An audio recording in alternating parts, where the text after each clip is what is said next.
ಆಶೀರ್ವದಿಸಿ ಹೋಗಿ ಬಂದು ನನ್ಗೊಬ್ನಿಗೆ ಯಾಕಿಂಗಾಗಿದೆ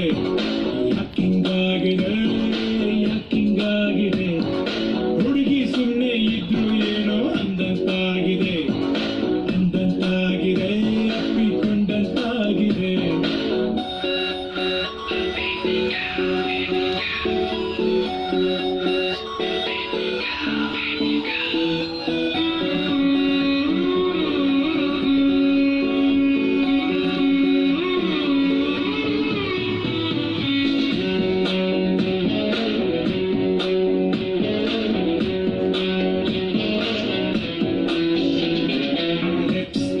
ಮಾರ್ಕೊಂಡು ಬೇಕಾಗಿದೆ ನನಗೆಂದು